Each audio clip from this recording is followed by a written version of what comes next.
A forum referring to itself as SaveUnisa is calling on the Vice-Chancellor of the University of South Africa, UNISA, Professor Puleng LenkaBula's resignation. Now, the Vice-Chancellor has recently been accused of abusing her position, with her academic credentials also coming under scrutiny. Now, this is despite her being reappointed for a second term late last year, a year before her first term had ended. Now, in recent years, the university had been plagued by controversy, including allegations of purging senior staff members, as well as claims of financial maladministration, with close to 200 million rands in legal fees alone. The university has since reiterated its stance, saying that the allegations are a rehash of baseless as well as unfounded allegations, and that the purpose of these allegations is simply to cast aspersions on the integrity of the university's leadership, especially council, as well as the Principal and Vice-Chancellor. Let's now welcome Professor Boitumelo Sinokwane, who's the Acting Executive Director at the Department of Institutional Advancement at the University of South Africa. Professor, it's such a pleasure. We do appreciate your time with us today. Welcome to SA Today. So, in your response in your media statement, you have strongly lambasted these fresh round of allegations, of course, by the structure that is called Save SA. Please go ahead and, of course, give us what you responded in terms of that statement. Good afternoon. Good afternoon to yourself and to the viewers. Look, first we must start by naming that structure for what it is.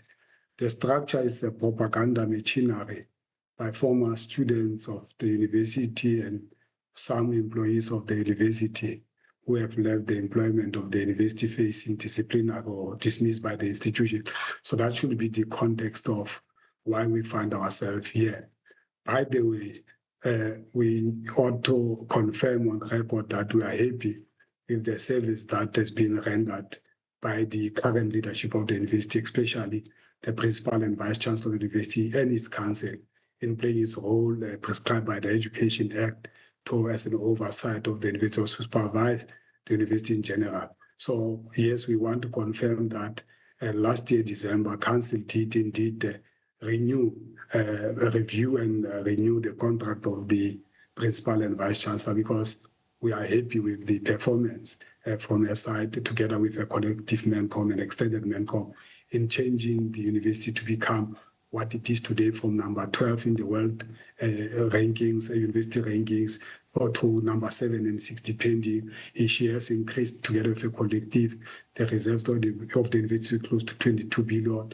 Increased the investment of the university to 12 billion or more or less. Even in terms of the rated researchers, they've been increased, and also the performance of students, and we've been graduating. We're very happy with the performance so far of the university. So we do not see any reason why she should be asked to resign.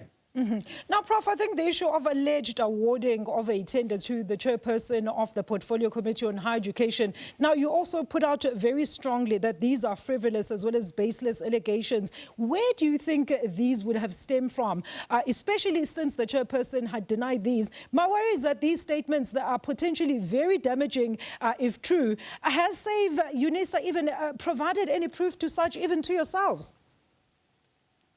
Look, I must place it on record that UNISA has not awarded any tender or security tender to the value of 82 million rand in at least the last 8 years. The last security company to have been appointed in regard to this was around 2017, 2018, during the outsourcing must fall, hashtag outsourcing must fall. And there was an agreement in the insourcing task team that 70% would be allocated to the workers that were supposed to be insourced, 30% as a cost sourcing model.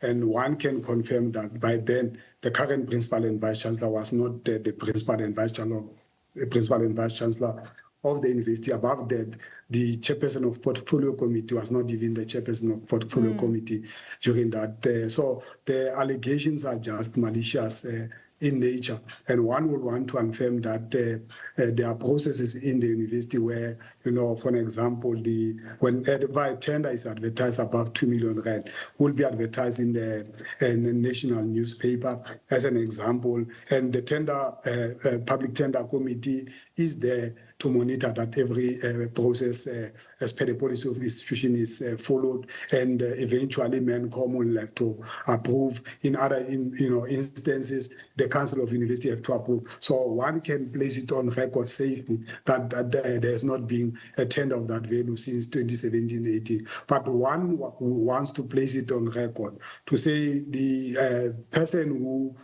portrays himself as the leader of this propaganda machinery group that is there aiming to dent the image of the institution, the Council and the Principal and Vice-Chancellor. There was an interdict against him on the 27th of November 2024 in the High Court, where he was interdicted, prevented and restrained from publishing any false or misleading information about UNISA and its Principal and Vice-Chancellor. In fact, the court also declared allegations by Mr. Klani as false and defamatory, and we view this as a serious contempt of court, and we are preparing ourselves to challenge him in court for this contempt. So you can confirm to us, Professor, that you have indeed, of course, identified or established the identity of those that you actually believe are behind the formation of the structure called SaveUnisa, Prof. And also, have you also been, of course, what in your view would also push these individuals or even individual per se to such drastic measures, knowing full well that they cannot even sustain or even justify their allegations? Look, you will know that the Principal and Vice-Chancellor was appointed in 2021, and there were people who were not happy. They wanted other people, and this is a contested space, we understand. But we'll think that once the process is done, then we should all move on. But those people are still hanging over. They are having a hangover of 2021 outcome where they were dissatisfied. By the way, the same Principal and Vice-Chancellor led us to, since 2020, to unqualified audits since 2021 to date. But the people that are there, they think that maybe they would be able to penetrate the system and capture UNISA. And we will not allow that to happen at our watch as the university, especially the council and management of the university. Professor, we really do appreciate your official response to SABC News. Thank you so much. That was Professor Boitumelo Senekwane, Acting Executive Director for the Department of Institutional Advancement at the University of South Africa, responding to some allegations brought by the organization SaveUnisa.